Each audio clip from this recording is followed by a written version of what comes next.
All right, let's do it live on a Tuesday edition of the program. Merely Bo, and today to my left, the voice of the Cleveland Browns, the great Jim Donovan. What a pleasure to see you, my friend. It is always good to come into studio with you. I enjoy it, and it's great to be here today. How are they, the ponies? It's They're raining. good. I have to tell you, they're doing good. They're looking good. I like what's going on out there right now. We needed some rain because our pastures are getting eaten up and burned out of there. So bring it on. Bring that rain on. But they're doing good. I'll tell them you asked. I'm always curious. If they're not listening to the show outright. Well, they ought to be. We kind of have a radio in the barn. That's right. There is the voices. There is a radio in the barn. Oh, You're that's right. perfect. Yeah. Just play it. It's CBD and Kenny Chesney. That's also two things. You know, it's funny. My dad, to this day, if you go into his barn where I grew up, there is a radio that plays KSEN, which is out of Shelby, Montana, that plays 24/7, 365.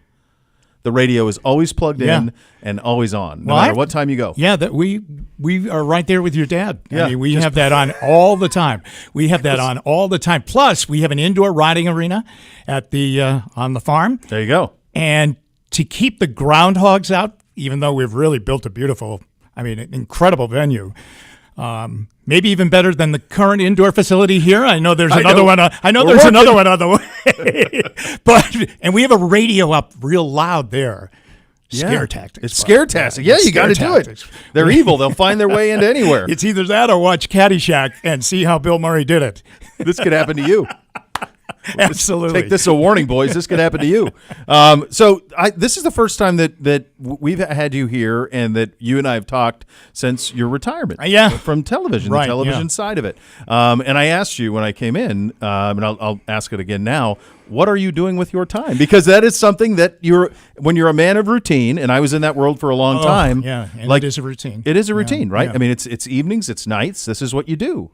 And it's a routine for the entire family because you live on a kind of a weird side of the clock. So, because, we have a farm and we have a horse farm, one and the same, and we're out and we're working on that and we're doing our duties out there and our chores. And then, God bless my wife, Cheryl, she'd have to come in because we'd have to, get something to eat. And then I'm looking at the clock and saying, hey, listen, I got to get going, got to get downtown. Or if you have to come out here, cover something here. And then I have to tell you, Bo, that drive on 71 at 11:35 every night got to be a little bit old, but 39 years, what a run. Same place. It's unbelievable. It wasn't like I was at Channel 5 and then went over to 19.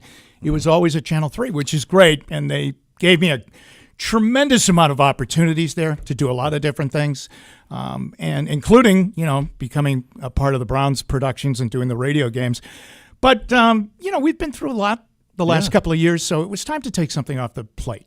Yeah, you think about 4 decades of a life spent in a place, and you think about the changes in that business over those 4 decades. Unbelievable. It's impossible to wrap your head around unless you're of a certain age. And you think of the things. When I look back on it, mine was a fingernail compared to yours in terms of a career, but just from the standpoint of the things that you got to do and the places you found yourself. Yeah. You constantly found yourself, oh, God, I guess I am at the Olympics. I guess I am at, right, you know what I mean? Because you're doing the job, right? Yeah, absolutely. You have a job to do. You're going to go on television. You have to do the hit, and you got to do it well, and you have a great sense of pride in that. But at the same time, there are many instances I'd look around and go, oh, I guess I am at the World Series, like that type of thing. Yeah, I remember the first time I was going to do my first game for NBC football. So it was the strike year, 1986, I think it was. 86, 87, right? It was 1987, I guess it was. And it was a great game, Buffalo playing Miami. And the replacement players were gone, and the regular players had come back first time. So, and I had that moment that you just, detailed. Because I go into, you got my navy blue NBC Sports blazer on. Paul McGuire was my partner. Oh, wow. Couldn't have had a better baptism than him. Funny guy, great guy. But you're up in the booth, and I heard that NBC NFL music come on in my headset, and I'm going, wow, I am really here. Don't screw this up, But you're right. To go down the list of things that I was at and saw, It's amazing. It really is, and it's in those days NBC O&O, of course, there was that part of it. So when you were doing games for NBC, that's all under the same umbrella is the operation, and there were a few of those when I first got into it. There were a few of those left, but those started to dwindle pretty quickly in terms of the O&O operation. When my wife worked at NBC down in Columbus, it was O&O, and then quickly was not. Yeah, when I came in 1985, networks could own 5 television stations, okay? So in the NBC family, it didn't really make sense. Cleveland was a funny fit, okay? It was WNBC in New York, WRC in Washington, makes sense, New York, Washington. WMAQ in Chicago, makes sense. Big market. Yep. And KNBC out in L.A., and WKYC in Cleveland. That's right. But everybody was under one standard union contract. Yep. So if you were working in Cleveland, you were getting New York, LA money. Yeah. So when that changed and the affiliates, you were just an affiliate, not an O&O, so did that budget. So did everything else. Yeah. No, it was. I mean, it's funny. Like obviously they made that movie Anchorman about that time, and it's a funny movie. It's a farce, obviously, but there were a lot of truth to it. In that, you think of the people. There's a generation of people probably my age, and certainly a little younger, and probably some even older, who for them, you were such a part of their routine. Yeah. You were their dinner routine. You'd be on in the background before you went to bed. As a kid, for me, I would watch I'd watch the sports at 10:20, and then I would go to bed. And that was kind of how I set my clock as a kid. And my parents too. They would watch the sports, and then that was it. We'd go to bed. Yeah. And back then, really, that was the way you got your news and got your weather and you got your sports. And it was appointment viewing. If you had to wait until 6 o'clock. You couldn't get Guardians highlights if they played in the afternoon over at Progressive Field. You weren't getting them until 6:20 that evening. You weren't getting the Cavs highlights until 11:20 that evening.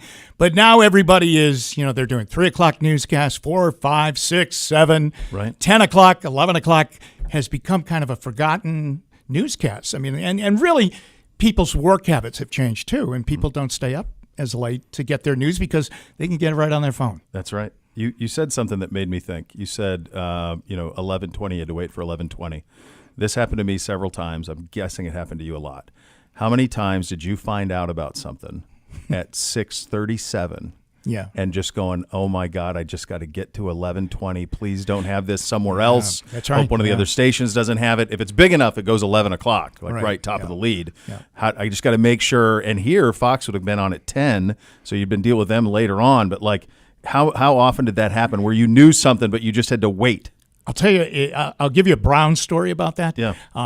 It was a Monday night, and we did a show at 7 o'clock on Monday nights called the Point After. It was called The Point After. It was me, Tony Grossi, Doug Deacon, Sam Bertigliano, who became a Renaissance star off of that show because he was really funny and just had a great way of doing it. Late in that show, we picked up a tip from a source around here that George Kokinis was out as the general manager of the Browns under Eric Mancini. But our show had ended, but we had it, and it was ready to go. And so exactly what you're talking about, you're saying, boy, we have this clean, I think. I don't think anybody else has this because nobody's here at that point. Assistant coaches are here, the head coach is here, but, the writers aren't here at that point in time. They're probably gone home. And we sat on it and sat on it and sat on it and, put it at the top of the newscast. But was it going to be alive at 11 o'clock? Or you had to watch out because Channel 8 had a 10 o'clock news. Channel 43 had a 10 o'clock news at that time. Do you think they have it? If they have it, I mean, what the heck? So you're right. We would sweat that out an awful lot. It was unbelievable. Yeah. And now it's gone. There's a generation of kids go to journalism, I don't even know if that even still exists. I spoke to Ohio State class. I've done it a couple of times, the journalism class down there. And usually we give a little talk about things, and I open it up for questions. But then one time I asked them, I said, what did you want? What are you aspiring to be? Because for me, when I was in school, I aspired to be Dan Patrick. I mean, that's what I wanted to be. I wanted to be at Sports Center. Yeah. That was the gig. For you, was it Johnny Most? Was it? Well, every team back there in Boston had an incredible play-by-play guy. Yes. So Red Sox, Kirk Gowdy. Okay, and then Casey's dad came in, Ken Coleman. He was terrific too. The Patriots, had a guy by the name of Bob Starr, who was really good, but left and went out to L.A., and then a phenomenal football announcer, Gil Santos. Johnny Most did the Celtics games, and, I mean, he was Johnny Most. And the Bruins had great announcers. They had Fred Cusick. They had Bob Wilson. So each team had an incredible guy. And it's understandable because it's such a great sports city. Each franchise is historic.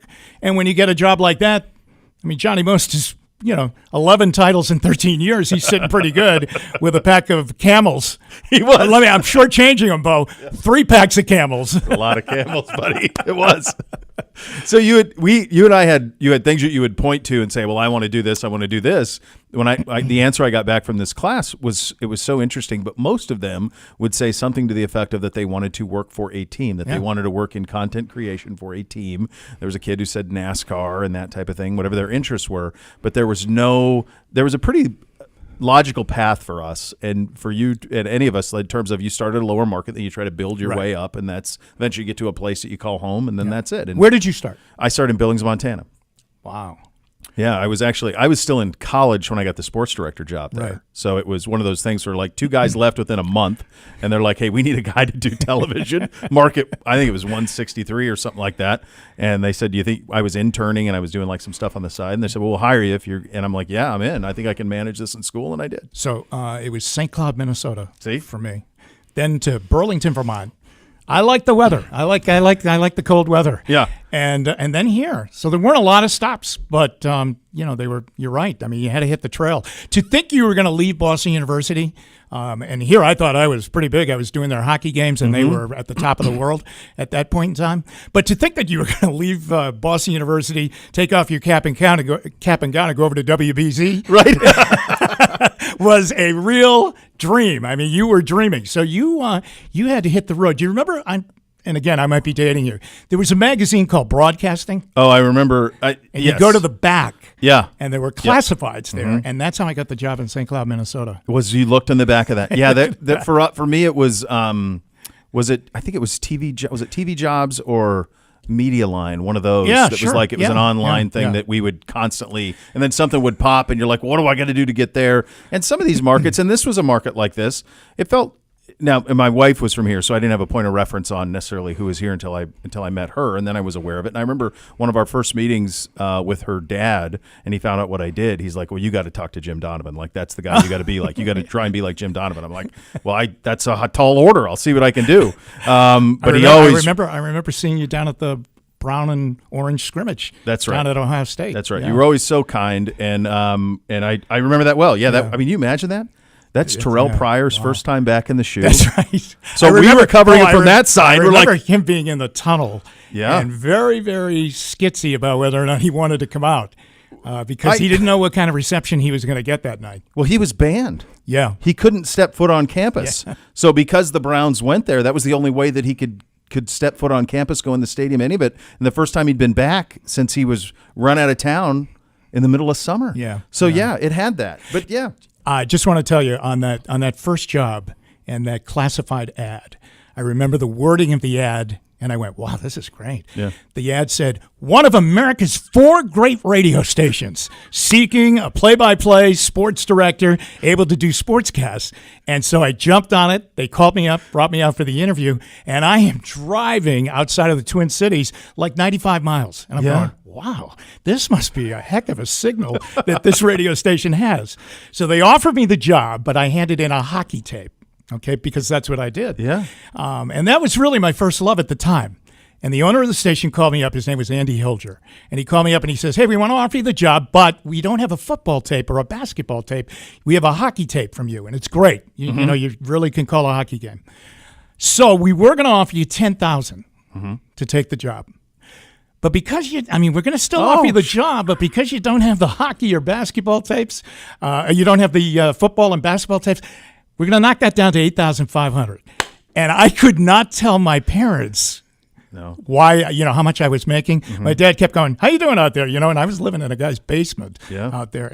But you did what you had to do, right? To get you did. That first job is an icebreaker. It is, and if you have to take it, and you got to do it, and then you got to get out, and it feels like there's a born-on date on it, like you got to get out of it before Otherwise, it can all go to hell in a hurry. That's funny how they would nickel and dime for like $500. Yeah, I think mine was $23.5, and it was like it was initially the other guy was making like $26.5, and they're like, yeah, but you don't have any experience. Yeah, there you go. Like, it seems to me like you need me too because you're hiring a kid who's still in there school. There are two guys that just walked out. Right. Feels like we're in the middle of things here. Speaking of hockey, did you watch last night? I did. Yeah, I did. Thrilling, huh? It really was. I want to congratulate Doug Plavin, who's the radio play-by-play voice of the Florida Panthers. He was the Monsters play-by-play guy. When he got the play-by-play job in Florida, I remember I brought him on the 7 o'clock news on Channel 3, and he was a great guy. But, I give guys like him a lot of credit because, and you'll know this, a guy like him, when he works at the Monsters, he's doing the games, but he's also the PR guy. Oh yeah, right. I mean, he's selling billboards for what's up on the boards around the rink at Rocket Mortgage Fieldhouse. And those guys, it's like guys that go into the minor league baseball circuit. They really pay their dues. So good for him. He's a terrific talent. Congratulations, boy! What a dream. Did Billy Zito bring him with him to Florida? Is that the connection? Because Bill was the general manager here. Boy, I don't He was know. in the Blue Jackets front office. Yeah. He was an agent and was an agent for NHL players, and then he worked in the Blue Jackets front office with Jarmo Kekalainen underneath John Davidson, and he was here. He was a general manager of the Monsters for several years. I wonder, maybe I wonder how long he's been the play-by-play. I bet so. I have to imagine that's the connection. Yeah. That's a time and place thing, right? Because that's the other thing about our business. You got to be at the right place at the right time when those opportunities present. Right. And if my hunch is on this, that Bill probably brought him. That would be my guess. Yeah. He liked him here. Now, here's an interesting twist, too. Boy, that Monsters job was a pretty good job. It was a pathway to the stars. But this was when they were the Lumberjacks. And there was a guy here by the name of Tom McGinnis. So just like Doug Plavin, he came in. He was doing the games on the radio, and they had a small television package. But he was also like the PR guy for the team. But during nights when there was a basketball game, a Cavs game, because they were under the same roof over at then Gund Arena, the Cavs would allow him to do a play-by-play tape. Well, a guy left the Cavs and Sports Time Ohio, or whatever it was, Sports Channel at that time. They went to the Philadelphia 76ers and took him, and Top's been the voice of the Sixers forever. There it is. Yeah, so you're right. That's how it goes. Yeah. Doug Plagan's the voice of the Florida Panthers since 2015. So Billy definitely. There you go. Billy would have been. Well, Bill would have still. I don't think so. So probably not then. Bill came later in Florida. I think Bill's only been there since 19 or 20 as the general manager. So maybe not. That's a remarkable thing. Yeah. He was very good, and he is very good. And I mean, that's a dream, right? Game 7 of Stanley Cup. Wow. Yeah. And for those who out there listening aren't familiar with hockey play-by-play is a nonstop. It's the most high-paced, fastest. It's got to be Jim. Oh, you it did is. it. Yeah, I mean, it's absolutely the people who do it great. I mean, it's a constant. Yeah. It's constant. Yeah. It's a lot of work, and I would think really, really rewarding and thrilling. Oh, yeah. I mean, there is a you have to find it, and once you do, you perfect it. But there's a cadence to it. There's a rhythm. There's a rhythm to any play-by-play, but really in hockey, you're right. You got to be ahead of that crowd. You have to, because a lot of oohs and ahs and and great saves. Shot hits the post. But you got to be a little tick ahead of them, and that's the art for a great hockey announcer. And boy, I have to tell you that had to be a thrill for him last night. It had to be. Yeah. And you in terms of the actual game, I don't know how the NHL could have had it better. You've got a Game 7. The NBA's been done for 10 days, and so you've had the big stage all to yourself for all this time. The first 10 minutes, honestly, Jim, to me felt like 4-on-4. It was so breakneck. Oh, I know. I just could not believe. I thought, my God, is this going to be 6-5? And then it settled a little bit. But the thing that I wanted to run by you was, did McDavid played basically the last 5 minutes straight?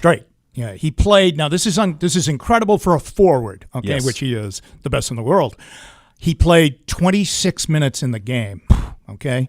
He did not come off the ice, I think you're right, in about the last 4.5 to 5 minutes of the game, and they were out of gas. I thought Sean McDonough Did a great job. Good Boston lineage, of course. That's right. He had an incredible line where there was about a minute and a half. It was right before they took a timeout with a little over a minute, and right before that, he said something to the effect of they just don't have their legs. Yeah. And you could see it. But McDavid wasn't coming off, but he was flailing because he knew he was still their best chance. Right. And those guys stayed out there. I don't have an apples to apples for that in other sports because of the amount of toll it takes to skate like that over and over. Well, let's say a typical shift for an NHL player, especially a guy like McDavid, is 30 seconds. Mm-hmm. So he stayed out for close to 5 minutes. Let's round it up and give him 5 minutes because it was unbelievable. And he did everything he could possibly do. Beautiful moment after the game for the Florida coach, Paul Maurice, who's quite a character. 30 years, I think, behind the benches, a lot of benches in the NHL, and he finally wins the Stanley Cup after losing last year in the finals. And he was on the Canadian station up there, TSN, I think it is. TSN, yeah. And the guy says, "What does this mean to you?" And he goes, "Hey, I want to talk to my dad right now. Dad, look at the Stanley Cup. Look at the names. Beliveau, Richard, Gretzky, Howe, Maurice." It was unbelievable. I was a mess. I mean, my God, I missed that. But that's what it means to those hockey players. That is the toughest trophy to win, and it's a beautiful trophy. It's the best trophy in sport. Don't you think it's a beautiful trophy? It's the best trophy in sport. It truly is. It's functional, so that helps too. I believe it was in the ocean. It was in the ocean. Moments before I came up to the studio here this afternoon. You have that right. And you could drink out of it, eat cereal out of it, do whatever you want. Have you seen it? Have you gone to the? Yes. Yeah. I was there when Bobby Orr scored the goal. Oh, that's right. And they won the cup. And then one day I was doing, I think this was through the Blue Jackets. They came to an Indians game, and I was doing the Indians on Channel 3. I used to do like 20 games. And all of a sudden they brought it into the booth. And I have to tell you, it was just, my jaw just was like, wow. Yeah. This is incredible. When you start to look at the names on it, it's amazing.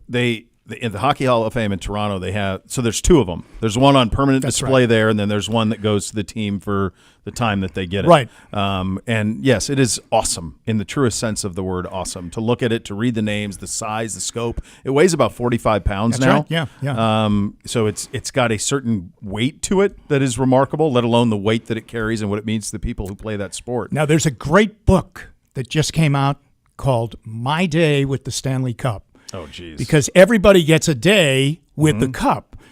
Now, it isn't always, I have a great story for you after this, but it isn't always in the United States, and certainly not even in Canada. It will go to Russia. It will go to Finland. No. The Panthers captain is from Finland. First time a Finnish player has carried the Stanley Cup as the captain of a team. But Mike Rupp, from our area. Mike Rupp was a great player at St. Ed's. Oh, I didn't know he was from here. here. Went into the Stanley Cup and had a huge seventh game for the Devils. Mm-hmm. They win the Stanley Cup, and his day with the cup, he wants to bring it to Berea. And the Browns are in training camp with hockey enthusiasts. Butch Davis is the head coach of the team. So everybody is excited, and I am like really excited to see it. Mm-hmm. And all of a sudden, Mike Rupp comes walking through the gate. He's got a little entourage with him. And the white-haired guy that carries the cup at all times, the keeper of the cup. Yeah. But he comes walking in, and Butch brings the team together, and he goes, "All right, everybody, pretty good practice. Got to sharpen things up, though. Sharpen things up. Now we got Mike Rupp is with us. And Mike, you want a trophy? You want to show the team the trophy?" And I'm going, "That's sacrilegious. That's the Stanley Cup." You want a trophy, Mike? Yeah, I want a trophy. That's what I did. Great day. Great day in Browns training camp history. That is great. All right. So, you guys have been expounding your wisdom on moving up through the ranks. I've been telling young Brock, I'm like, you paying attention to all this? Get ready. Like, you're going to have to cut your teeth in the middle of nowhere, but it's going to happen for you. That's right. You take that Butler degree, Brock. Yeah. See? Exactly. I have, Kevin, I believe, has it queued up. What you shouldn't do to the play-by-play guy on a radio call. Now, this is Doug's call. This is Doug's call. Night? Yeah. Yes. Okay. All right. 10 seconds left. 2-1 Panthers. A dream 30 years in the making is a reality. The Florida Panthers have won the Stanley Cup. Lord Stanley is coming.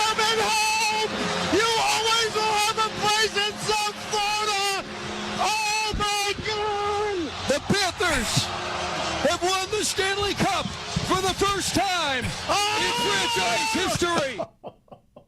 Oh, God. Ouch. Well, that hurts.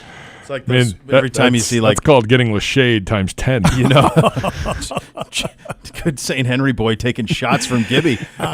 Listen, that's like when you see a Rembrandt and somebody takes a paintbrush and just slaps stuff all over. I mean, that's what it is. Like let it do it that way. That's unfortunate. That's a keep off the grass. Yeah, it's a keep off the grass. Yeah. That's pretty simple. But done, Gibby. That was good. Gibby's he's ready. He's big P out of him. Good job, Gibby, on that side of things. But it's thrilling, and it was fun last night for them. We got a lot of football to get to. It is a special Mailbag Tuesday edition of the program. If you have questions for Jim or for myself, we will answer those coming up at 2:30. A lot of looking back at what we saw in mandatory minicamp. We'll take a look at the schedule going forward. Some of the big games to look forward to on that side of things. Lots of fun along the way. We're off and running on a Tuesday edition. Cleveland Browns Daily, 850 ESPN Cleveland.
And be part of one of the most passionate fan bases in the NFL. Join Next Gen STM, presented by Ticketmaster, the official wait list of your Cleveland Browns. Being a Next Gen STM, the best chance to become a season ticket member in future seasons. Visit clevelandbrowns.com/nextgenstm to reserve your spot today. We're in a down period now, right? I mean, everything's quiet. Yeah. No mandatory minicamp, anything like that.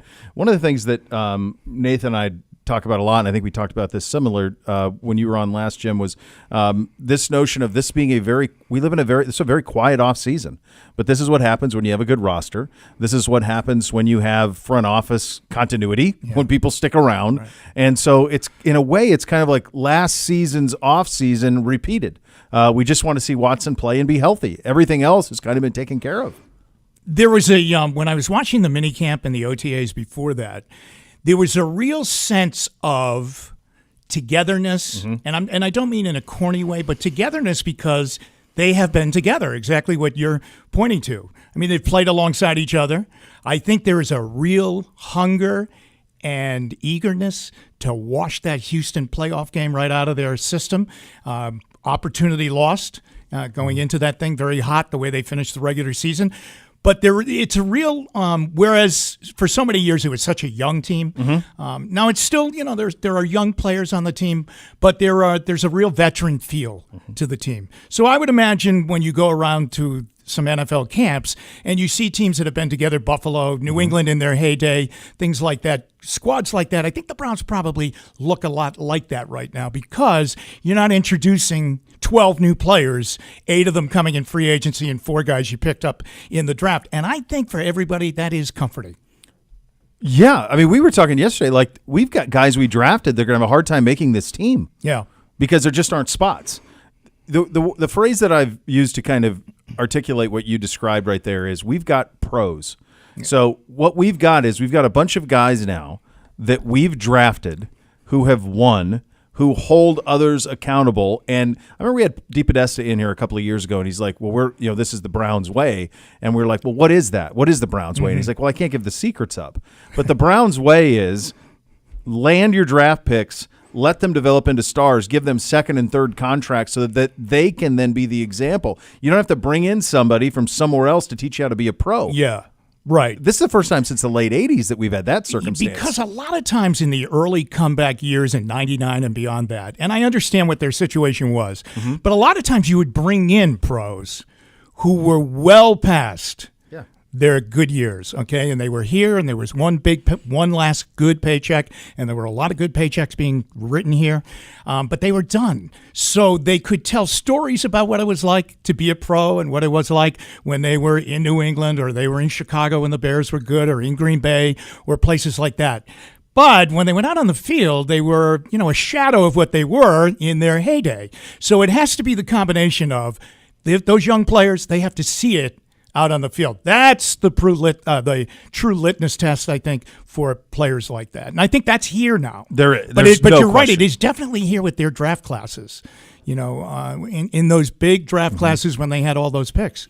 Oh, my gosh. I mean, you think cornerstones, you think about Bitonio and Garrett and Ward and JOK and Delpit and Emerson. I mean, you go down the list. There's one at every single spot around there. They've had to. The only place where they've had to go out and acquire is receiver and quarterback. Those are the two. Yeah. Everything else they've drafted well. They've been made very timely free agent signings. But I do think there's something to it. I think the notion, one thing we've been chasing, this organization has been chasing for a long time, is that continuity that Pittsburgh has, that Baltimore has. Well, the reason you have continuity is because you have success. Right. And so we have now a coach and a general manager on second contract. We have players that are on second contracts that we drafted. For the longest time, there were how many first-round picks who got a second contract? Very few. Very few. Yeah, very few. Yeah, there were a lot of busts. Joe Thomas? Joe Thomas. Well, that's it. But we nailed that one. We did nail that one. If you're right about that because there was a Pittsburgh way for a lot of years. Now, I don't know if it's still there or if they can pull it off. But and Doug Deacon used to always tell me this. He goes, watch them. They'll bring guys in the draft, and they'll be special teamers for a year. But they're playing in front of a lot of all pros, and then it's a plug and play. Maybe by the second year, certainly by the third year, they take over. Now, that's changed in the last couple of years. There's been a decline in their feeder system, and they've tapped into free agency with some misses, okay, and some, less than great drafts that have played out on the field. But you're right. I mean, there is a way, and I think the Browns have a way now, and I think they're seeing and reaping the benefits of it, and as are all of us. It's funny when you Pittsburgh. I think that the best example of that was like their outside linebackers. Absolutely, yeah. Like Lawrence Timmons. Like they would draft. He was a kid out of Florida State, so I remembered him from that. Yeah. But wouldn't play for a couple of years, and then all of a sudden he was a dude. Like Lamar Woodley was like that. You go back, it was Greg Lloyd, Kevin Green, like Harrison, like one guy after another. Like all of a sudden these guys would be third-year player, and like, well, there's an All-Pro, and you're like, where'd he come from? Well, they drafted him 2 years ago. Right. Yeah. So there was a way. And hopefully we have one. And it went to their offensive line, too, yes, because you had to wait to play on that offensive line with guys like, Mike Webster was there, and then Faneca came in, and they had a great player there. The kid from Stanford, DeCastro, wasn't his name? Damani Dawson was there, too. Dawson was there. I mean, you had to wait to get into that lineup. Now, I don't know. That's been a problem for them the last couple of years, that offensive line, and the fact that it's been a little leaky, and they've had to go to the free agency market. I think when you notice a team really going to the store shelves there in free agency, you have to start to say, boy, they're slipping a little bit somewhere. It's just so – you're exactly right, and it's just so hard. It's so hard with the way that the salary cap works. It is so hard to have to go into that market and pay high leverage versus developing it yourself. So if you can land on those picks, and I give AB a lot of credit because he there's a great many positions that he absolutely crushes in the draft. They do have a little bit of a blind spot at receiver. They need Tillman to be a guy this year. They do. They drafted him to be a guy. They need him to be a guy. He had a really good minicamp. But other than that, they've had to go find him. Now, the good news for us is when he finds him, he gets him for bargain basement. So that helps. Yeah. So we're not overcompensating, but that's a tough way to go about it when you do it in free agency. Yeah, and the other thing is, I mean, you take a look at what's going on at right tackle. Mm-hmm. I mean, when they got Jack Conklin, they were rebuilding that offensive line, and you go, wow, and he's a terrific player. Unfortunately, though, he's missed a significant amount of time because of injuries, really hard luck injuries. But then DeJuan Jones goes in there, and he played to an all-pro level. I mean, he was incredible. The DeJuan Jones that played during the regular season, Bo, was so different than the guy that showed up on the first day of rookie minicamp after he'd been drafted by the Browns when he couldn't get through the practice that day with Bill Callahan and Scott Peters. And, it was just unbelievable, the transformation and what they have hit at that position. I mean, who knows where he ends up? Does he stay at right tackle? Well, is he the future left tackle? But that's a hit. That's one of those ones, too, where, like, and we've talked about this before on the show with him specifically, like, there was a very frank conversation that was had between management and DeJuan that said, there's a reason you fell this far. Right. And it's not talent. So now it's up to you. Yeah. Are you going to be a pro? Yeah. And he took to it. Unbelievable. From it was opening day, right, against Cincinnati. Yeah. We weren't even at halftime. And that's when, Conklin unfortunately went down. You knew it was bad. That guy went in there. And listen, I know Joe Burrow was a little rusty that day. Anybody would have had a tough time against that Browns defense on opening day. But to have that kid go in, that Bengal defense was still very, very good, with those guys coming off the edge there. Oh, there's no question it was. Browns fans ever want to go to Las Vegas for a Browns game, maybe New Orleans? I have never been to Vegas. Really? I have never been to Vegas. Good news. True fan travel. Where was NBC when Where were they? No big fights. No. Because that's about all you'd go for in those days. I'll tell you what, we almost went one time to cover Stipe Miocic. There you go. Because he was in Vegas. Yeah. I didn't go. Yeah, it's usually for the longest time, it's the only thing Vegas could have was a big fight. That was it. True Fan Travel. If you've not been to Vegas, they can take care of you. Official fan experience partner of your Cleveland Browns, hosting premium trip packages for Browns fans. Visit TrueFanTravel.com today and reserve your ultimate Browns travel package. It's okay. I mean, he's not going to see anything with Vegas anyways because we're not allowed in any casinos or to be able to do anything while we're on the trip. Well, you know me, Mr. Casino. Yeah. We're not hitting the craps table at 3 a.m.? No, that's not happening. No. I bet they put you out at that lake. I think we're going to be out a ways. That's where away from any distractions. Super Bowl, where the Niners were out there. There's like a Lake Las Vegas or something that they built. There's a resort out there that's well off.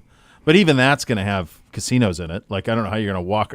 You haven't been, so just for point of reference, like, they are designed to be mazes. They are designed to keep you in the gambling corridor. So when there are no signs, like, where are the rooms? Nobody knows. You just walk around hoping you find a pathway. I mean, all of a sudden there's a random elevator in the middle of a casino floor that takes you to level 2 and 3, but not 4, 5, and 6. You got to find a different one. No, it's crazy. So, like, even where you guys will be out there, I'm guessing it's designed in a way that makes it difficult for you to get there without walking on the floor. floor. I am looking forward to the stadium. That looks fantastic. Gosh. I mean, that looks like a great place. Yeah. In fact, Gibbe wants to know top 5 non-division games on the Browns schedule you're looking forward to. So I think I can say Vegas is number 1. Yeah, I think Vegas, would be number 1. Number 1 on that list is Vegas. It's I'll be very curious to see how they are handling, because they're a couple of years now there, the opposing team ticket purchasing. Because a buddy of mine, Montana guy, loved the Raiders growing up, and when they said that they were going there, he's like, "Gosh, direct flights all of a sudden from Billings, Montana to Vegas. Let's go! I can go to Raiders games for the weekend." And on Allegiant, by the way, which was the name of the stadium there, and they said, "Well, there was something some language in the ticketing where you could not sell so many of your tickets."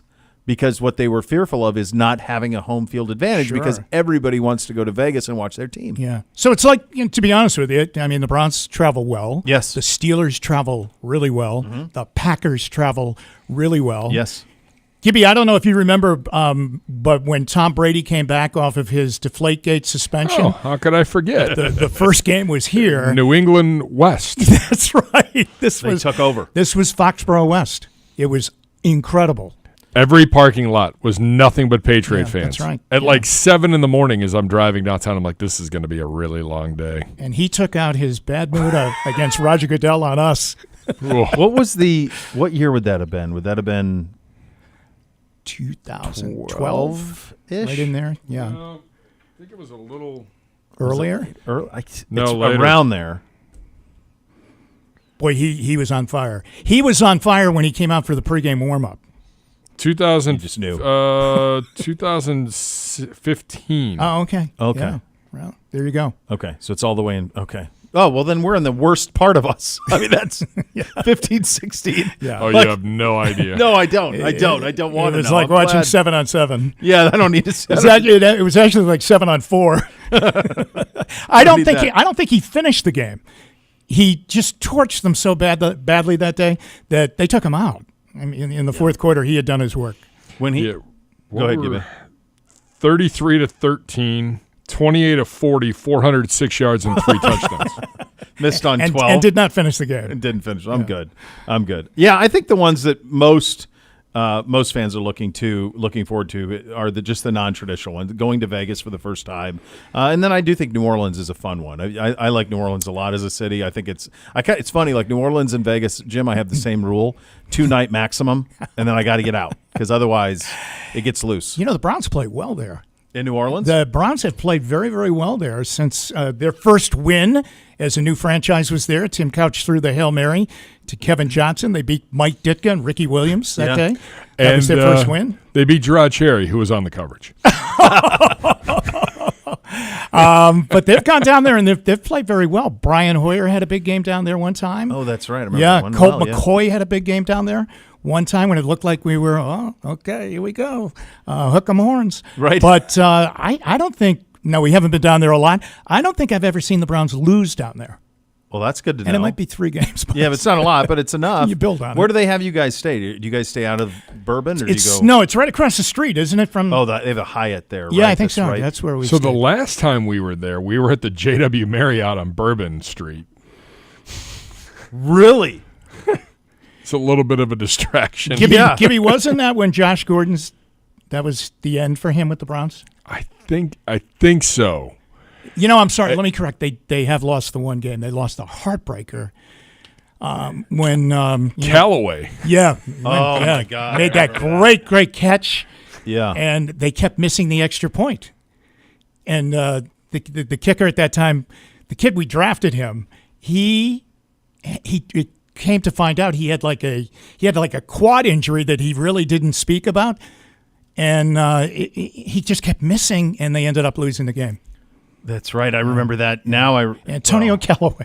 Callaway. Yeah, we stayed right on Bourbon Street at the JW Marriott. Oh my gosh. Oh my Zane word. Gonzalez. Wasn't that his name? Well, then he ended up being great. Yeah. He ended up being great. Yeah. Once that quad healed. That quad, it was all solid. Once that healed, baby, he was good. Yeah, that was 18. We lost 21-19. And I think he missed 2 extra points. I think you're right. Yeah. Yeah. Yeah. I know Z remembers. Isn't that the one Z remembers quite well? Yeah, thought so. He's not here. I mean, he's convalescing a neck. He's not listening. He's fine. That was. He's he did. He just got a little more whiplash added to it. He's rebounded well. If he is, he can't turn to his left or right. No, or right. No, it's very serious convalescing on that side of things. It's a fun schedule for us. Anytime you open with Dallas at home. And we remember the last time that happened didn't go so well, but it'll go better this time around. But, I mean, to get Dallas at home, isn't it Brady's first game? Yes, it is, yeah. Which is pretty cool. I was downtown Saturday. We were having a little retirement dinner at the Blue Point Grill. Sure. And, it was a festive night down there because the Guardians had won in the afternoon against Toronto. So there were a lot of people. And I said to our waiter, I said, hey, listen, are you excited about, the summer, what's coming up? And he goes, I'll tell you when we're really excited. September 6th, 7th, and 8th. And I went, oh, that's when the Browns are opening up against the Cowboys. He goes, amen. He goes, but we figured people will start coming in on Friday, certainly Saturday, and then Sunday. Oh. That's going to be amazing, bro. That's going to be that's just going to be great. Yeah. And that team, all of it, everything that comes with that is it's about as good an opener. If only they just ship their uniforms, we'd be okay. That's right. You know what I told? I told our guys, we had Newsom in here and a couple of the other guys, and maybe Emerson, I said this to too. I'm like, I got to talk to Kevin. Like, we got to wear white over white. Make them wear blue. Because they don't do it. Blue. Yeah, they hate the blue. Right. So make them wear blue, go white over white, and then you're good. I think Dick Vermeil, when he was with the Eagles and they would play at the vet, they would always. Gibbs did it. You know who else did it? Yeah, Joe Gibbs did it. You're right. Gibbs did it. Yeah. He would wear white at home just against the Cowboys. Yeah, just you're right. for the Redskins. Just to stick it to them. All right, we'll go around the state of the offense for this Browns team. It's going to look a lot different, guys, than what you've seen in recent years. We'll get into that coming up next. You'll listen to Cleveland Browns Daily on 850 ESPN Cleveland.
All right, welcome back in Cleveland Browns Daily. Your Uncle Bo here for the James B. Beam Distilling Company. Sunny days or even rainy ones like the one we're having today. Call for refreshing cocktails, which is why Basil Hayden's mellow, refined, and subtly sweet bourbon is the perfect choice for your summer entertaining. Basil, the approachable, lighter side of bourbon, distilled with a higher percentage of rye to give it that subtle spiciness. Perfect for the setting, the tone of the season. From hosting backyard dinner parties to happy hours on the patio, beach days, time on the course, enjoy times with friends in a more approachable, sophisticated way. Head over to basilhaydenbourbon.com. Check out their cocktails for your next gathering. You know my go-to on this is always rocks. Little lemon twist. In the summer, it opens it up a lot. It makes it taste a little bit like an iced tea. I'll remember that. Very refreshing. Yeah. Well, I can't act like it's mine. It was Pappy Van Winkle's. So, I mean, okay. it's good to know. They know. Those guys know. Yeah. They know. Yeah. The Basil Hayden folks know. They know what's going on. All right. Let's talk a little bit about this. So you have a conversation about this offense. And the thing that I want to ask you about is Kevin Stefanski made his bones calling plays. And he's won Coach of the Year twice doing so. And I think my hunch is he'll probably end up still doing it this year. But this is very much not the offense that he brought here. It's not the offense that he's had a great deal of success with. But to me, Jim, it speaks to his openness to the reality that he has to find something that gets the most out of his quarterback. And so they bring in Ken Dorsey. How do you think this will go, and what do you think it says about Kevin that he was willing to do this? Well, I think there's another factor, too, and I think there's a Nick Chubb factor because when Nick Chubb took over and Kevin was here and really started to roll with that, I mean, the running game was really so important, and it was in complete concert with that offensive line and what Bill Callahan was teaching them. And that was I thought that was the staple of the offense. Chubb was a big, big part of it to get them into second and friendly distance, third down friendly distance, keep a drive going, run the clock out at the end of the game. But you're right, you have a different quarterback now who is so athletic that you just cannot keep the reins, to use a horse phrase. Yeah. You cannot keep the reins on him, and you kind of have to let him go. Now, are there restrictors to that? Let's hope so. Because in doing that, we can see what happened when he got hurt, okay, and then when it ended in Baltimore. But look at what he did in Baltimore that day. His athleticism really was able to get them away from that Raven defense and to overcome 14, 17-point leads that day that Baltimore had. So you have to marry his athleticism with what you have and what you don't have. And, I mean, I'm going to go on the premise that on opening day, Nick Chubb, it's going to be very doubtful that he's in there. Hopefully at some point he is in there. So I think that all adds into it. You know, the running game was such a big part of it, especially when, Kareem Hunt was there too. You had a great tandem with that. But I think now, you're going to have to throw the ball and you're going to have to let him, meaning Watson, find the avenue to throw the ball. And if that's outside the pocket, Bo, and he's comfortable with it, then I think you have to let him do it. I couldn't agree more, and I think that's obviously the conclusion that they came to as well. And yeah, I mean, you never doubt Nick Chubb because of the type of human he is. Absolutely. But the realities of the injury that he sustained also can't be ignored. And it's a long road. I mean, even still, it's a long road, and he's putting in this work. But it's the realities of two separate huge surgeries in one off season on the same knee. Which I'm sure you guys played it on the show, his meeting with the media during minicamp, which he kept kind of touching upon. He said, this happened in college, 2 surgeries here.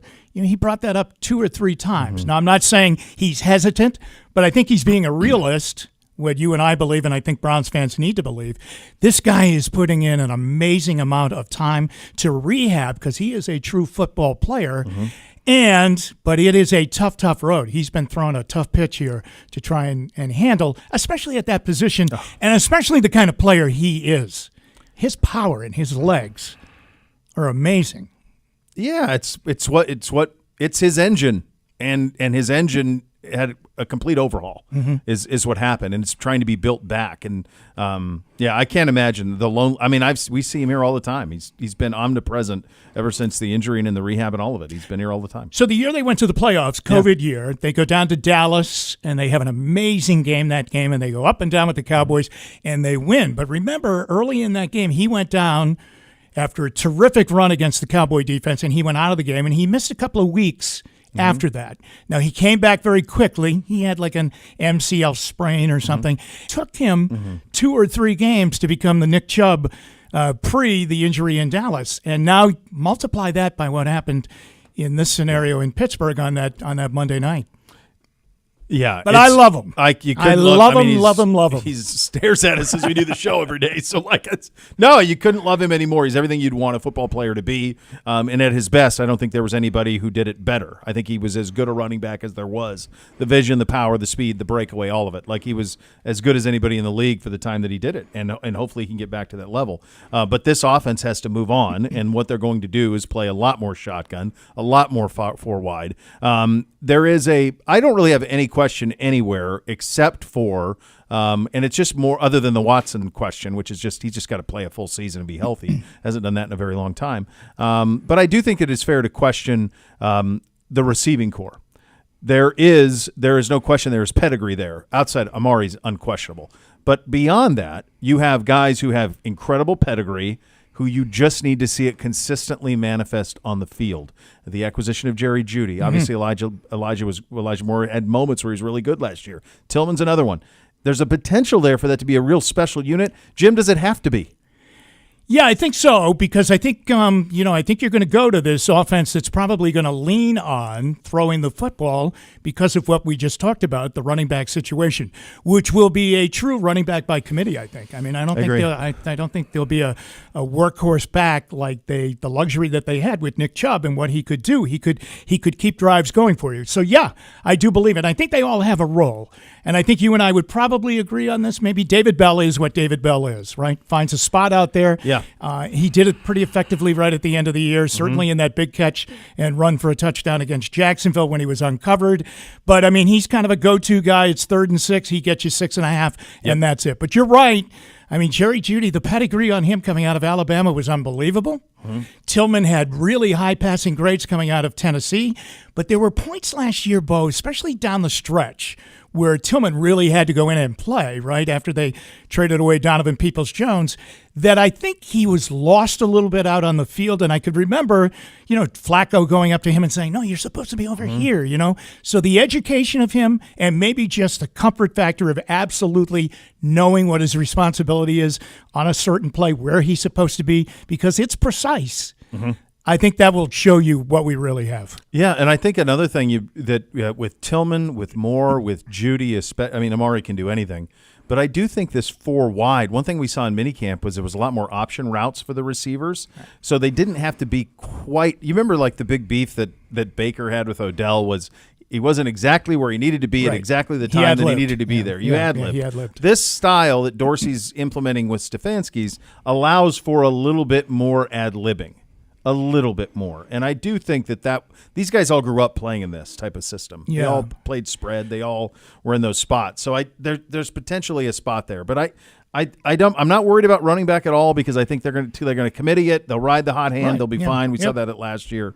But this group, somebody here's got to elevate to the way where they were drafted or what their pedigree is. Now, the other key thing is when you bring up Mayfield's escapability and his vision were far less than what Deshaun is. Deshaun's a bigger guy, and he's a much more elusive guy, and he's a threat to pull the ball down and run, even if everybody holds their breath collectively when he does it. So that in itself, now I'm not saying they're going to be playing street ball out there, but that in itself will allow more room. And many, many times, though we haven't seen him play a lot, you'll see Watson kind of pointing his finger, hey, just go over there and you'll be fine. And it might be a little bit more like that. And I would think a receiver would like that. Yeah, I would think so too. And I think that this group has a potential. We just have to see it. Them and Watson, we just got to stay healthy. We've seen him be great. It's just play all the games. That's just where he's at. And these guys, it's just some of these guys just living up to that pedigree. Do you have any other questions offensively other than that? No, here's the thing. The thing I've noticed about Watson in just the 11 games that he's played, and I think it really showed to me the savviness and the just the experience that Flacco had. Flacco just let it rip, okay? He could have a bad spell in a game, and it would be a spell where you'd say, what the heck is he looking at there? And, he had 3 interceptions, I think, in the game against the Bears, and they're 10 points down, and it looks like they're cooked, and he got hot then, but because he just had no memory of it, I think sometimes Understandably so because of all the time off. I think Deshaun thinks about it too much. I agree. And he just needs to let it rip. He needs to Flacco it. Yeah. He needs to let it rip. And I think he's caught in a number of decisions. Is this the guy I'm going to go to? Or do I pull it down and run? There's a lot going on underneath that orange helmet. He needs to eliminate that a little bit more and just get free flow. Free flow.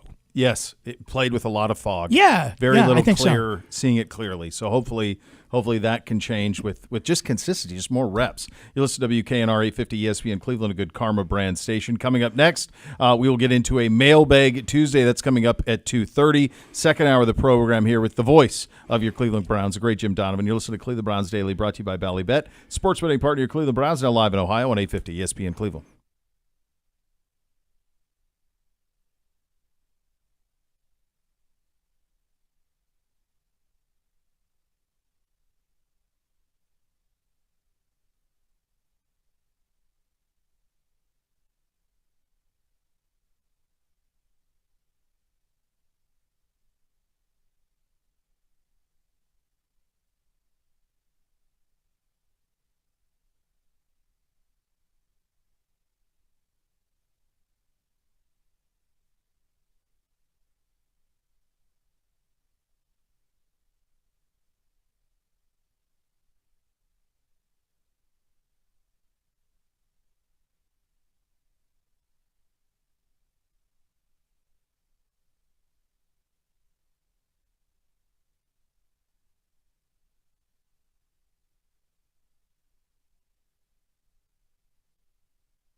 All right, second hour here, Cleveland Browns Daily. We're brought to you by Ballybet, sports betting partner your Cleveland Browns, now live in Ohio on 850 ESPN Cleveland.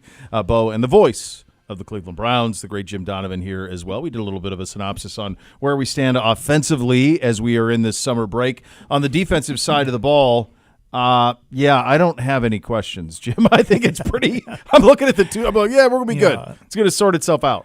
Well, they were very good, and they were a lot of fun to watch. Mm-hmm. And there were times that they would, they allowed the offense time to get into a game. I mean, you talk about the game against the Chicago Bears, and they're down 10 points, not because of the defense, but remember, Flacco threw a pick six and another pick by Eddie Jackson that took the Bears down to the 1 yard line, and then they finally got it in on a pass to Cole Kmet. So there's 14 points, and, they didn't get much more than that. I think they might have gotten a field goal, and that was it in that game. So, I mean, but they were so much fun to watch in every aspect. I mean, if you wanted to watch the front, they were great. If you wanted to watch the linebackers, they were really good, especially J.O.K. And by the end of the year, he was a torpedo out there. But their secondary was a lot of fun. Now, it lost a lot, I thought, when Delpit got hurt. No doubt. I really did. I thought, and in Houston that day, you could really feel it, the depth factor, and I'm talking about being back in the, back far enough, balls going over their head. Mm-hmm. I don't think that happens with Grant Delpit in there. So I think he was a big part of it, but they're very, very good. That coordinator has got them ready to go. He's got them tuned up and ready to play. I think they do a great job with them, and they really feel that by themselves they can win a game for you. You mentioned Schwartz. He was such a cult of personality, and you called it. Remember, we had you in here. I think you and I were doing a show. He was walking down to do his press conference. I'm telling you how this is going to go. You and I were doing the show, and then he did exactly that. It's how that it went. So you're clairvoyant, Jim. I know. But his personality, I think it brought – what I noticed was he is such a confident guy, and I think it brought – because Miles and Denzel by nature are relatively – if you talk to them individually, they're relatively soft-spoken guys. Very much, yeah. But that brought it out of them. I thought it was almost like the perfect hire for that personnel grouping, truly. Yeah, it really was. And I think they enjoyed being coached. Mm-hmm. And I think, Myles Garrett is an amazing athlete, an amazing talent. But Myles Garrett needs to be coached. Yes. I mean, he needs to be coached. And I think now, I don't know at the beginning of it, did he welcome being coached? I want to think so, because I think he was at a point in his career, and I'm not talking about the Defensive Player of the Year and the aspirations to get that each and every season. I think that he realized that he needed another shove. He needed another push. And I think he got it, and he got it very, very early, and then he became what we dreamed that he was going to become, and we were just waiting for him to kind of be finished off. And as long as Denzel Ward is healthy, wow, he is just a sensational player. The other thing, Bo, and I go back to that Bears game, when the Browns finally took the lead, I think there were 32 seconds left in the game. Mm-hmm. Chicago gets the ball back. The ball almost gets caught in the end zone to win the game for the Bears, which would have been a season destroyer, okay? A season destroyer, but luckily it goes out of the guy's hands.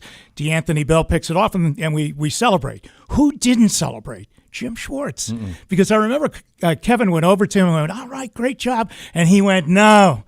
It was because on the first or second down play, the Bears threw a pass right in front of the Browns bench, and the defensive backs didn't tackle. Mm-hmm. And it just, it blew his mind that they didn't tackle. But that's what a perfectionist he is and what he expects them to be, the 11 that he puts out there. Yeah, that's it. And it's interesting. There were so many injuries last year, and we talked about Conklin earlier, and we obviously talked about Chubb.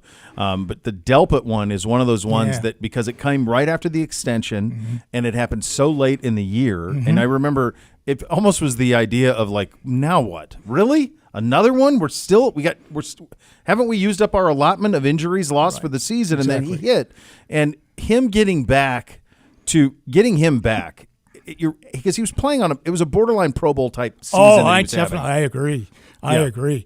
Now, did Ronnie Hickman do a good job? Absolutely. Got a pick six against the Jets, but Ronnie Hickman was an undrafted free agent that just showed them, you got to take me on the team during training camp and the preseason games. Did the other people do a good job? Did the kid Harmon, who played for the Patriots, come in and do a good job? Absolutely. But they're not Grant Delpit. No, they're not. Jordan Hicks comes in, fine Ohioan, down from the Dayton area, so he comes in. You also have Mike Vrabel coming in. Now, he's not a defensive specific, but this is a guy from the area, Welsh Jesuit kid, Buckeye, all of those things, cult of personality.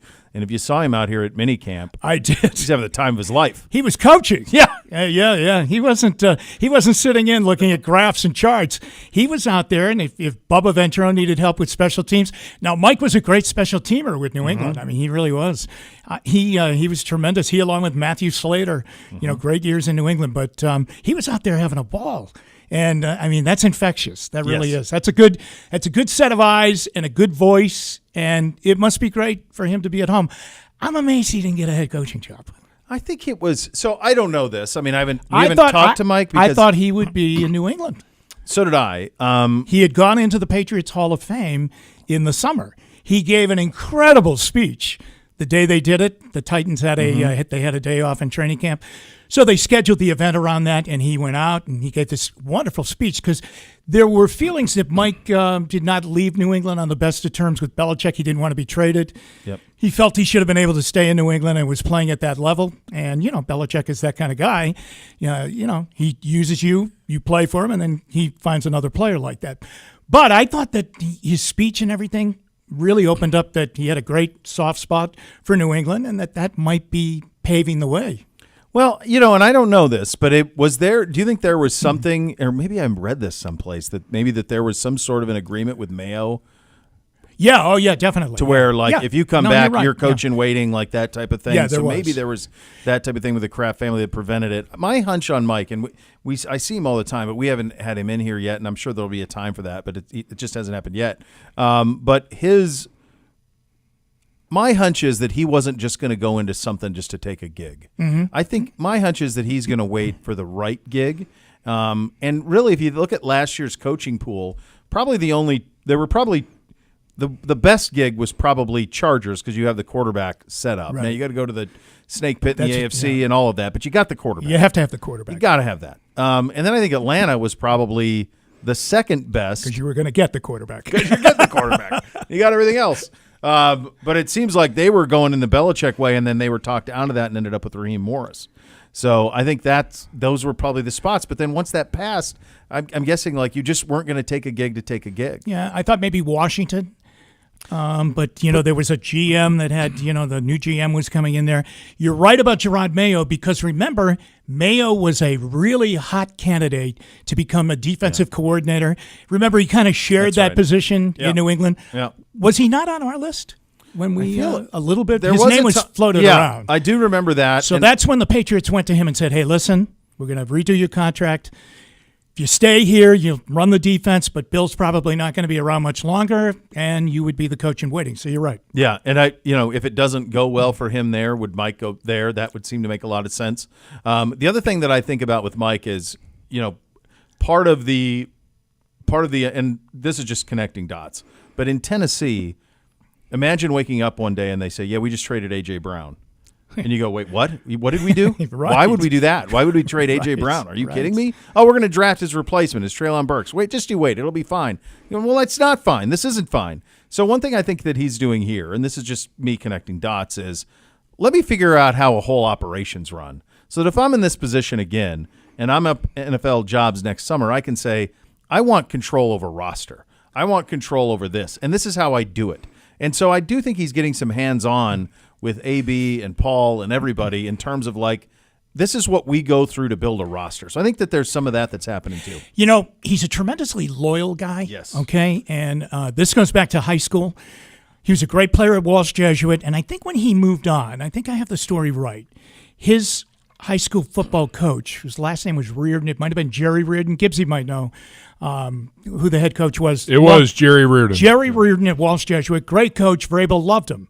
And Mike put him up, nominated him to be, for a very, very exclusive award. It might have been like National High School Coach of the Year, and he ended up getting it. But it was really the push by Mike Vrabel to get him recognized. And Reardon certainly deserved that. But now I'll tap into your Ohio State knowledge. Wasn't he very loyal to Luke Fickell? Mike was so loyal to Luke that, in fact, and Luke to him, that when Luke got the interim job at Ohio State, when Jim Tressel was removed, they needed an offensive assistant because Jim Tressel was the offensive coordinator and head coach. He called the plays at Ohio State. And so when that happened, when that change happened, the athletic department at Ohio State said, Luke, you can make one hire. And it probably should have been on the offensive side because they didn't have anybody who could call ball plays, who had done it, who had experience with it. And instead, he hired Mike. And Mike came from the NFL to come and work defensive line and linebackers for Luke. So their loyalty goes back deep. And so, yes, he is fiercely loyal. I think that is really cool. Oh, God, yeah. I mean, I really do. Good. I think that is really cool. And I tell you what, there was a toughness with Tennessee all the time. Always. And they would go on the road in playoff games, and they would win. Mm-hmm. They beat New England, Tom Brady's last game. Mm-hmm. I mean, they went in there. Nobody beats them after December 5th every year into the playoffs to go into Foxborough and beat them on a Saturday night in a playoff game. But his toughness. Mm-hmm. I mean, he just, he didn't have all the wires and headsets and charts in front of him. He had like an index card and an old-fashioned headset, but he was tough. Yeah, I think there was an accountability with Mike. Mike is, as you know, having interviewed him a bunch, like he's very straight to the point. Mm-hmm. You ask him a question, you're going to get a direct answer. You might not always like it, but you're getting the direct answer. And I just always appreciated his directness, his honesty, all of those stuff. And there's an accountability that comes with Mike. And so, yeah, I think the sky's the limit for next year. I'm thrilled he's here. I hope it lasts a long time because I think it's an incredible benefit. He, remember, got Schwartz back in Tennessee and brought him along. And so this was Jim saying, hey, what are you going to do? Sit around Nashville fishing? Like, come on, you're a football guy. Let's go. Come up here. Yeah. And let's get it done. Yeah, absolutely. You guys talk about his demeanor and his teams. I just remember opening day of 2019. Oh. Yeah. Oh, I mean, we're going to the Super Bowl. And Mike Vrabel said, you sure about that? He went to his team, I think, on Monday of that week. And, I mean, we were thinking, Gibbsy, 10-point win, 15-point win, 20-point win. Absolutely. We're like, hey, thanks, League, for giving us a cupcake week one. Yeah, that's right. But the operative word was win. Yep. So we're going to go in and we're going to win. He spoke to his team maybe Tuesday, Wednesday, whatever it was, and said, hey, listen, I want to tell you, the atmosphere in that place Sunday is going to be unbelievable. They are starving for a winner there, and they think they've got it. You have to be ready for the first 10 minutes of that game. And they survived the first 10 minutes of the game. Browns scored right away, but they survived it, and then boom, they lowered the boom on the Browns that day. That was it was a blowout. Yep. Yeah, no, one of the more that his teams are always so prepared. Interesting about Walsh, I just thought of this. We were up there about end of May for a lacrosse tournament for my middle son was playing up there, and he redid the weight room at Walsh, and they basically he paid for it, and then he designed it, so it's basically a college weight room that they have at Walsh that he got done. So you talk about loyalty, like still paying that back all these years later. Bo, are college weight rooms better than NFL weight rooms? Yeah. They really are, aren't they? It's not close. You always hear about what a facility they have down at Alabama or at Ohio State, or they're redoing their weight room to make it just like it is, at Oklahoma. Yep. So the reason for that, for the audience who doesn't pay attention to college football all the time, is that the players have to be there. Mm-hmm. So our guys leave in the off season. Now in college football, there is no off season. Right. They never leave. Yeah. When I first started covering the sport in the South in the early 2000s, like come May, those guys would go home for the summer and they'd go work summer jobs. That's over. And it's been over for 15 years now where there is no summer vacation. They're there nonstop. And so in that arms race of college football, what you have is we've got to spend this money. And so how are we going to spend it? Because we're not a for-profit. allegedly. So we got to spend it. So that's what it comes down to. But yeah, it's not close. Honestly, like Massillon High School might have a better facility than the Bengals used to before Burrow. Their whole operation might be better than the Bengals. I think so. Yeah, I've seen that one. It's pretty ridiculous. Well, I'm really happy he's here. Me too. And he looked like a very happy guy out there. I don't think he's having the time of his life. I can't foresee him being in an office. No. No. He's having a heck of a time. I think all of that is true. We'll hit you with the mailbag coming up next. It's a special Mailbag Tuesday edition. Get your questions in for the voice of the Browns, the great Jim Donovan. We'll answer those coming up next at Browns_Daily. You're listening to Cleveland Browns Daily on 850 ESPN Cleveland.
And Bo here for my team at Renew Home Exteriors. Is it time to update the exterior of your home? Tired of the same old vinyl siding? Composite not only outshines vinyl, but it comes in 20 vibrant, maintenance-free colors to suit your style. Imagine a stunning exterior without the hassle. This month, when you buy a whole home of siding, Renew Home Exteriors is going to receive up to 100 feet in new gutters, and you get those for free.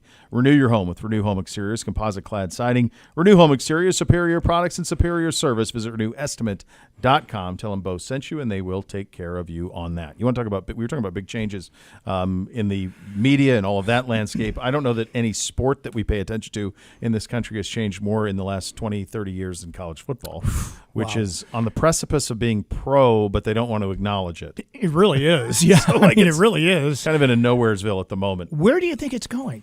Will they have to cap it at some point? And who will govern it? Those were a lot of questions. Number one, this is the mailbag to Bo. This is it, yeah. Number one, the only path forward for them is to call it what it is, which is professional sports. That's the only way. That's the only way that they can get control over rosters. That's the only way you give these kids contracts. They're locked into a 3-year contract or a 2-year contract. That gives you roster stability. There will be a revenue sharing anyway. It's going to happen.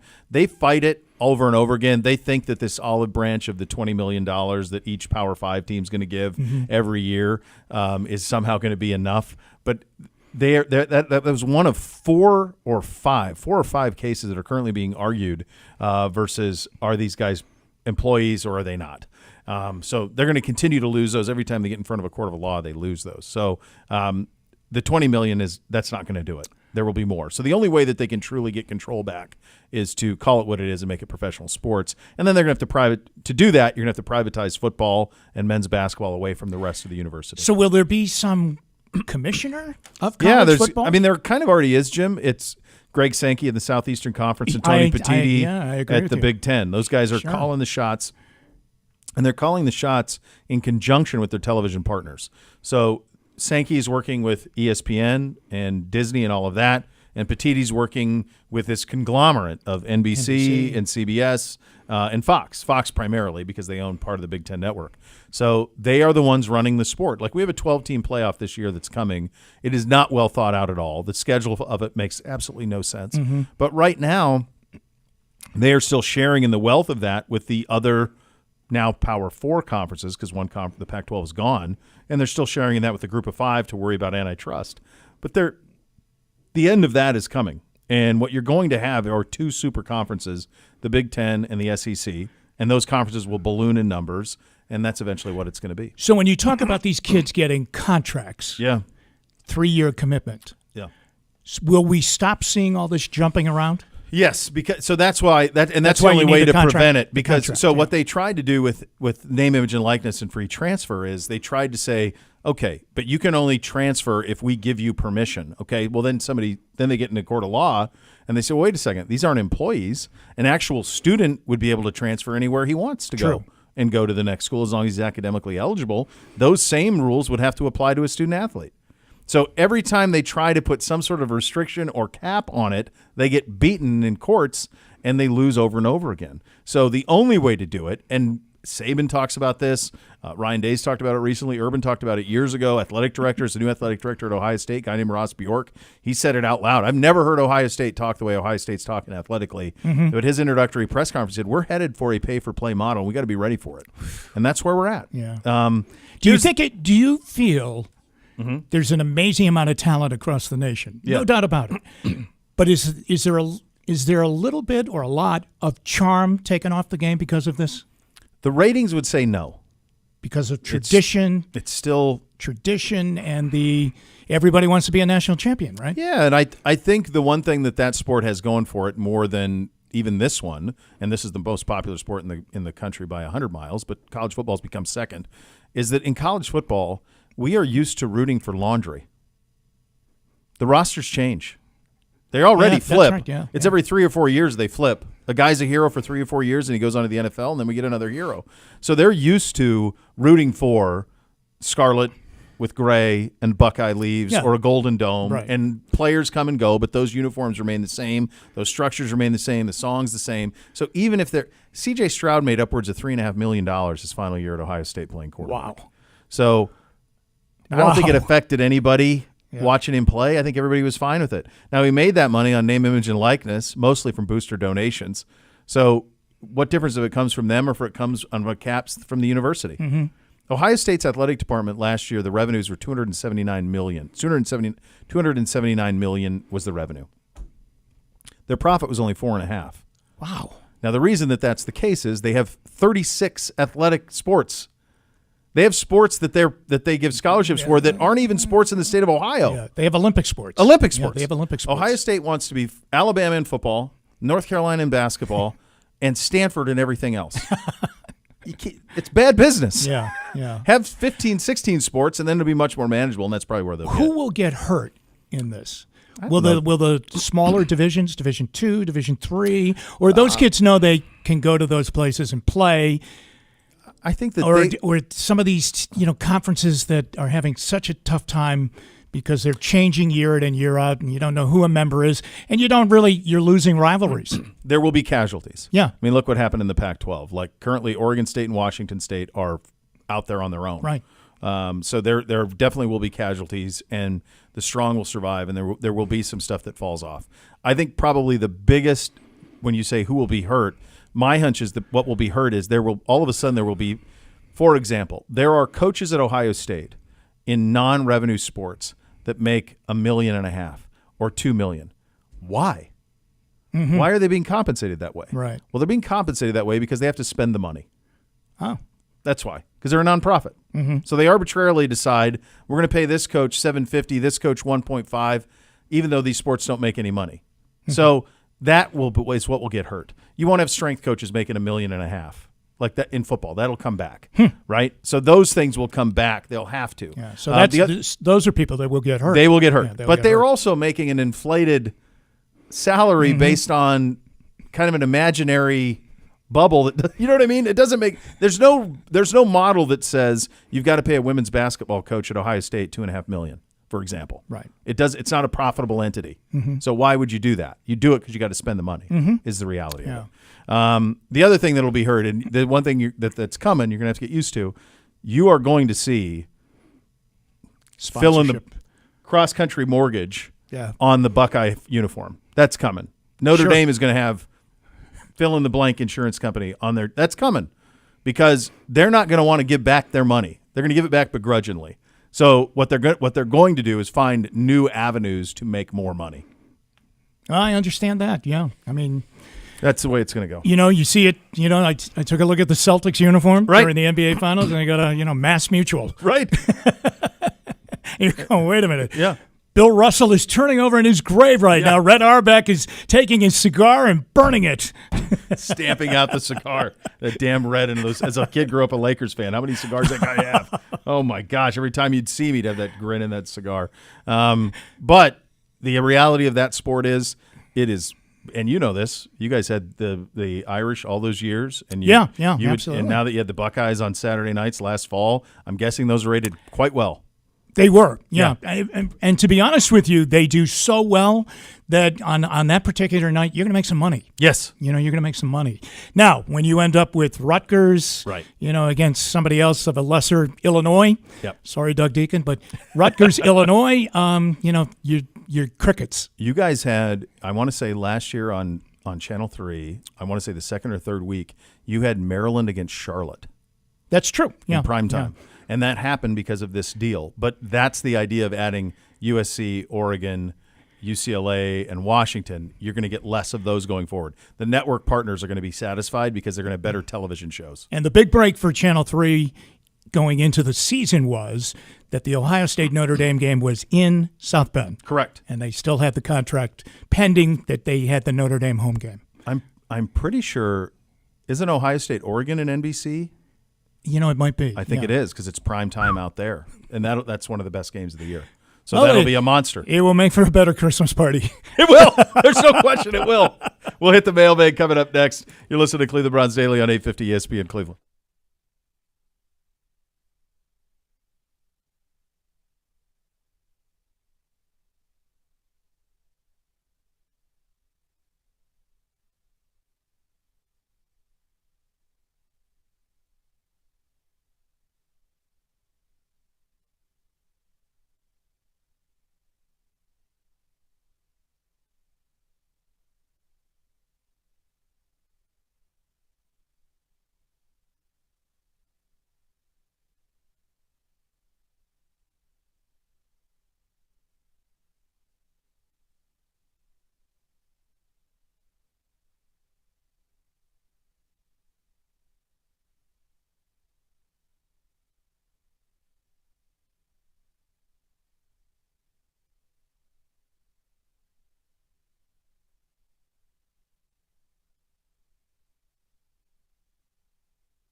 Cross Country Mortgage Company, official mortgage partner of your Cleveland Browns. When it comes to financing, they're always going to get you home. Visit ccm.com today. An equal housing opportunity, NMLS 3029. Hello, Gibby. Gentlemen, hi. Good to see you, buddy. Ryan wants to know how Jim's horses are doing.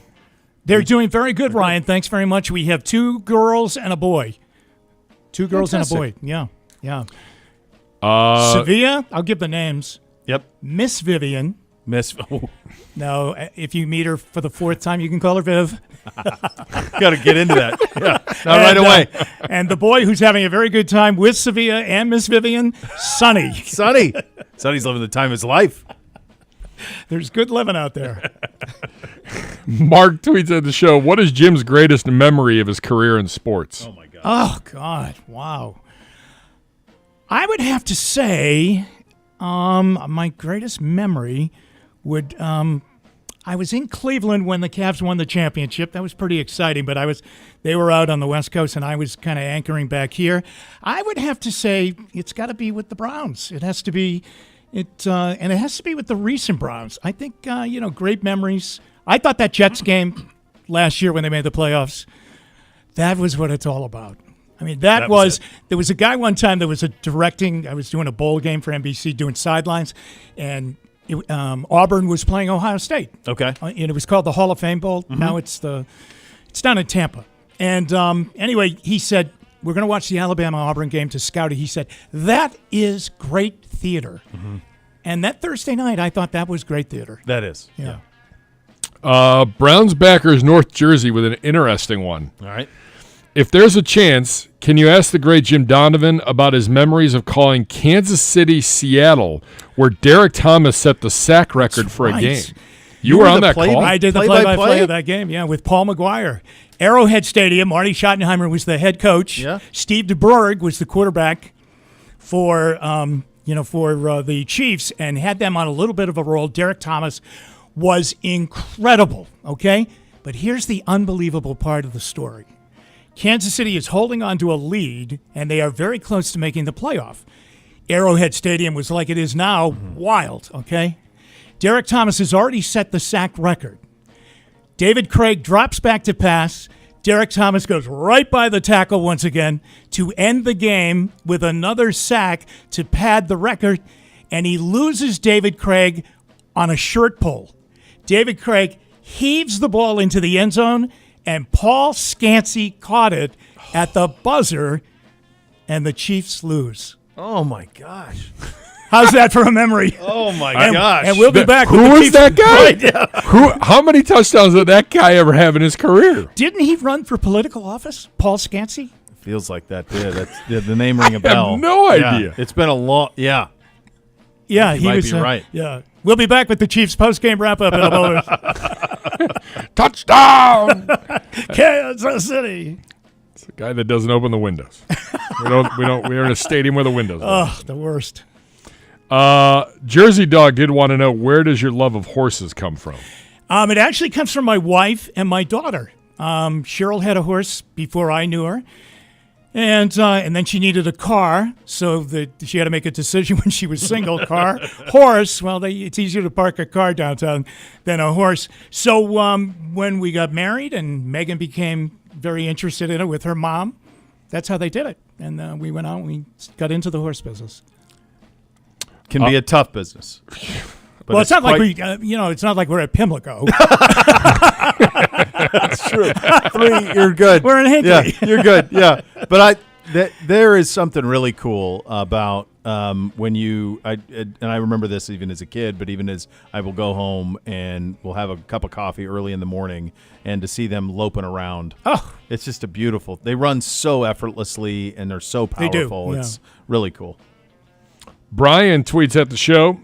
Football question for you guys. We haven't had to worry about the O-line under Callahan's direction. Will they maintain the same scheme, or will it be an adjustment to something new that everyone has to learn under Andy Dickerson?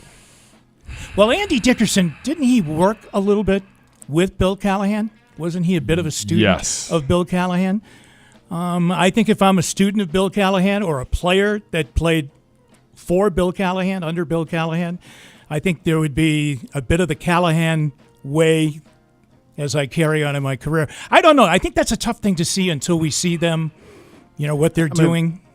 I always look. What do you think? Bill is an all-timer, and I think where you will miss Bill the most is like what happened with DeJuan Jones, where you have him took this incredible clay and then made it into a guy who could have been like an all-pro had he stayed healthy. So I think that's where we're going to miss Bill the most is in that. He's just a tactician. He's a genius, not to minimize. But I always say this, and I think that sometimes in this market we get so infatuated with offensive line. Yeah. And like, oh, my God, our offensive line stinks. But actually, you've had the best offensive line in football for about 15 years. You've had one of them. I mean, like the Joe group and then this group, like you've been the best. Name the offensive lineman for the Patriots during Brady's run. You name a couple here and there. Yeah. You just want offensive line play that you don't notice. Yeah, that's really it. And so it won't be more Matt than fine. Light wasn't right, Matt like, Light. it's like your breach. There's a couple of that's guys. That's about it, though. You're like right. think about who's the Mahomes offensive line. It doesn't really matter. Yeah. Like you once Mitchell Schwartz left, I was done. Right. You're going to be very competently coached. You have a ton of talent. I think you're going to be more than fine. That'll be the least. I don't think you have to worry about it at all. Well, how about this though? You're right about Bill Callahan, but how about what he did?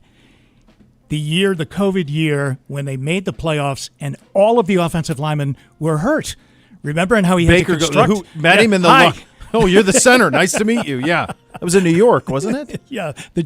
Well, that was the Jets game, but you're right. That was when they couldn't fly out that day because all the wide receivers came down and tested positive. Yeah. And they did a walkthrough the morning of the game. Jason and I were getting set to talk to Kevin because we couldn't interview him. We sat around. Remember Gibbsy the whole day Saturday, and it kept getting pushed. Can't interview him because they're trying to get on the plane. Yeah. So finally Sunday morning he says, I'll do the interview, and we're getting ready to do it. He's doing it from I think his coach's office at the time, and I go, how's it going? He goes, well, we just did a walkthrough out in the parking lot of the hotel, and how they had to put it together. Nuts. Yeah. Absolutely nuts. I just remember that game. We had a 4-hour pregame. It was all put together. Felt great about it. Mike Greenberg came on. Yeah. He was on. Oh, yeah. Did a whole thing, and it was an awesome. And then the news came. We finally got the news at like 8 p.m. that our entire wide receiver room wasn't going to play. And I looked at my wife. We had literally just sat down to watch a movie, and I'm like, I've got to start over. I've got to put the whole. We got to change the whole thing. Oh, they were all out. Landry was out. They were all out because they were in close contact. Yeah, they didn't have it. Wasn't it was the tracing and all that? Oh, yeah. Landry was incensed. He was furious. Oh, I do remember that. I just, let me play. I don't have it. Yeah. He was so furious that the next week then they had to play and beat the Steelers to get in, and they gave the ball. Remember they gave the ball to Landry? He was like on fire that day because he was so upset about what happened the week before because they could have wrapped it up if they had beaten the Jets the week before, the lowly Jets. And he came out that game, and they just kept getting him the ball. In fact, they ran him on like a wide receiver counter play to get him into the end zone, and he just ran over like 3 Steelers. Nothing was going to stop him on that Sunday. Baker in that game, 53 attempts. Yeah. 28 of 53. Nick, 11 carries, 28 for Chubb. Kareem, 4 for 11. Austin Hooper was our leading receiver, 7 for 71 on 15 targets. Jamarcus Bradley was targeted 11 times in that game. I think Baker fumbled a couple of times in that game. Wow. I think, he did. You're right. He fumbled 3, lost 2. Yeah. You're right. Good memory. Always on you. No, that's great. I mean, Andy Janovich, Marvin Hall. Oh, yeah. We pulled out all the stops. This is Harrison Bryant at 7. Dante Lavelli. Where was good Hudson boy? We like to hear that. Good job out of you, Jim. So much more to come. You listen to Cleveland Browns Daily on 850 ESPN Cleveland.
All right, there you go. This was a pleasure. I had a great time. Anytime, all right? I loved it. Absolutely loved it. The great Jim Donovan in studio for the entire program.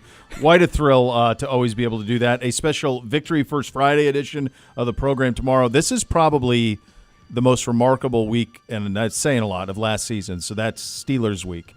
So that's the Deshaun news leading into the game, your return, Nick Chubb. That might have been the best moment of my career. That was unbelievable. I think that was it. Yeah. That wasn't a dry eye in the place, to say the least. That's tomorrow. The next level is coming up next. You're listening to Cleveland Browns Daily on 850 ESPN Cleveland.